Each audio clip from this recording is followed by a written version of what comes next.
Hey, joining us now on the MARR Army Rock Show. I'm happy to have Blood from a Stone from Fort Wayne, Indiana with us. We got David and Travis on the line. Guys, welcome to the show. Thanks for having us, man. Yeah, thanks for having us. Hey, so, man, we just kind of met online not too long ago, and I really, really like what I'm hearing from you guys online. So give me a brief history of the formation of the band and where you guys are now as a band. All right, well, this is Travis, the vocalist. I've been with the band for about 3 years now. The band has been together for about 7. They were doing a lot of good stuff before I joined, and, I mean, long story short, I was just posting a lot of videos and whatnot of me and my lyrics online, and I knew the old bassist in the band, and he got a hold of me and had me come try out, and it's kind of just skyrocketed from there, so it's been pretty awesome. Now, I noticed that you have an EP out that's just now becoming available, it looks like. Tell us, is that available online yet, or is it only at shows right now? Tell us a little bit about the EP.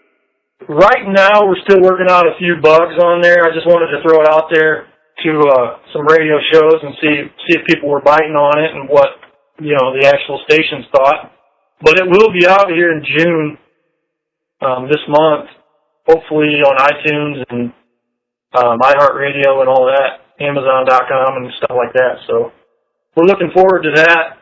We're not really sure what our next single is going to be, but it's in the works for sure. Well, hey, so tell me a little bit more about the album. Is this something? Is it songs that were just written for this album? Is Dreamer on there? So how did the album kind of come together, and which songs did you select?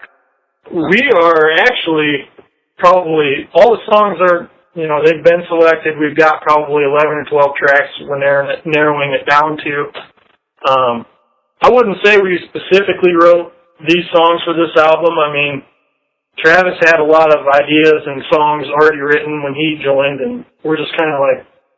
It really is. It's pretty awesome how smoothly it all came together because, like I said, these guys were a band for like 4 years before I even joined, and they had so many just awesome melodic and hard riffs, and I just had a lot of lyrics and melodies, and we put them together quite easily. But I mean, it's just a matter of being all on the same page with the 5 guys in the band and getting it tight. But yeah, for the most part, it was pretty easy the way these first 10 to 12 songs came out. Now, it's interesting you kind of segued for me. You said that the lyrics you brought in and that you had some around with you. And one of the things I made a note of, my actual notes when I listen to you guys is your lyrics aren't just like sex, drugs, and rock and roll lyrics. They seem to be a little bit more beyond that. Tell me a little bit about some of the lyrics that go into the songs I'm hearing.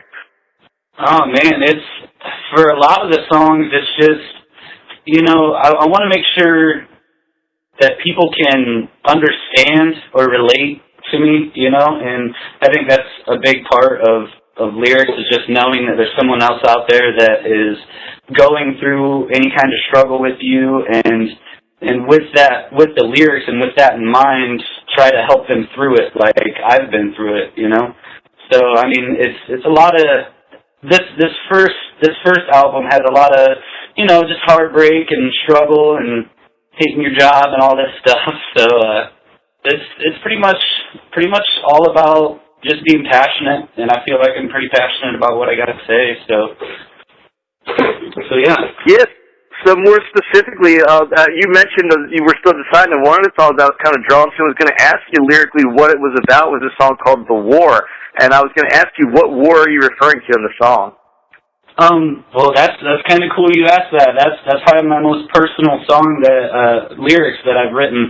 And it's about when I was 13 years old, I had a stepfather that just went a little too far. And I mean, all the lyrics in the song are true. I didn't do what he wanted me to do, so he tied me to a chair and hit me once when I was a little kid. But to be honest, though, that was the best thing that ever happened to me because the next summer I moved in with my dad and just started going to where I'm going to school now, and eventually met the band. So it's pretty awesome.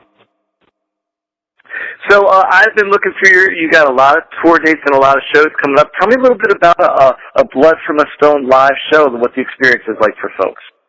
Oh, geez, I mean, from the feedback we get, I mean, our records don't even compare to the live show, really. There's a lot more energy. You get the raw emotion.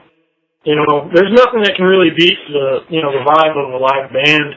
And I think it's more so with us, too. I mean, I don't think fans ever walk away disappointed.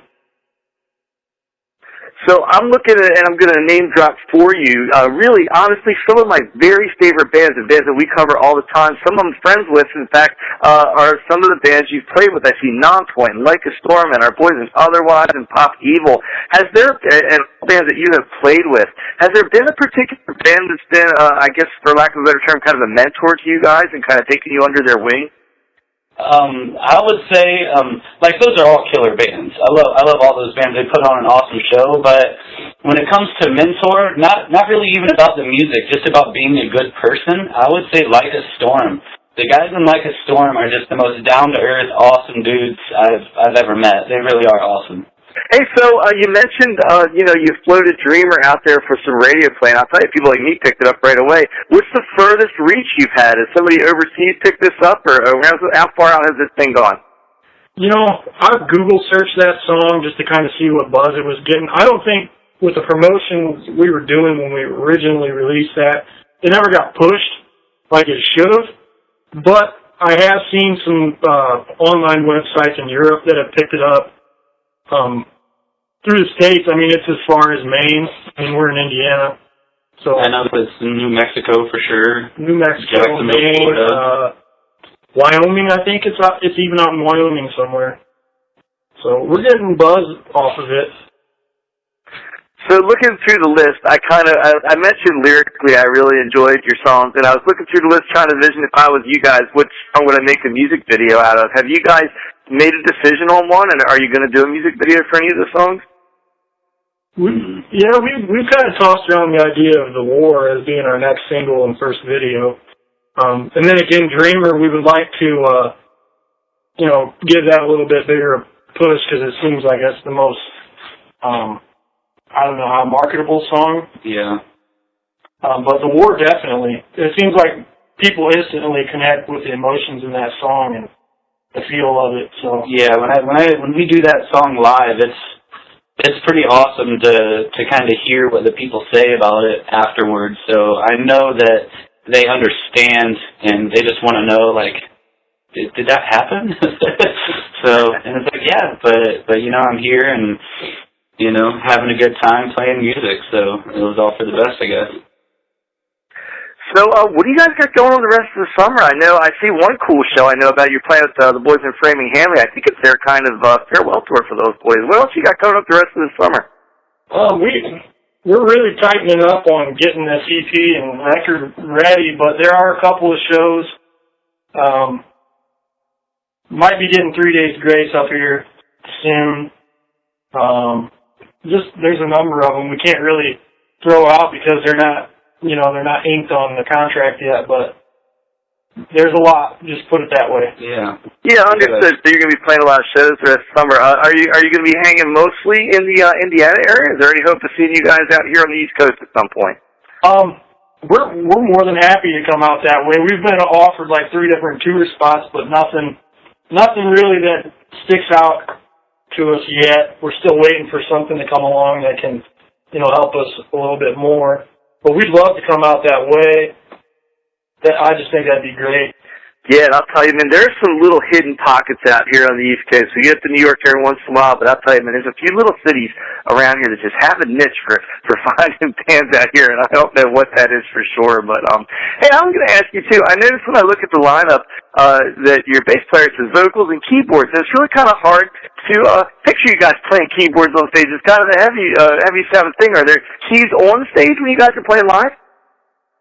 As of right now, no. He mainly does all the keys and all the synths in studio, but we do plan on eventually on putting some keys on stage, just because it's another element to that live raw sound that you can make some pretty awesome stuff with that don't have to be on a backing track or anything. So, I mean, he's really good at what he does, and I think we're going to eventually integrate it into the live show, but we'll have to see. And to add to that, there's one song, I don't know if if it's going to be on the show or not, but it's called Getaway. There's a piano riff that he wrote on there. That's really, I think it's pretty tight. So, but that just gives you an idea what it does.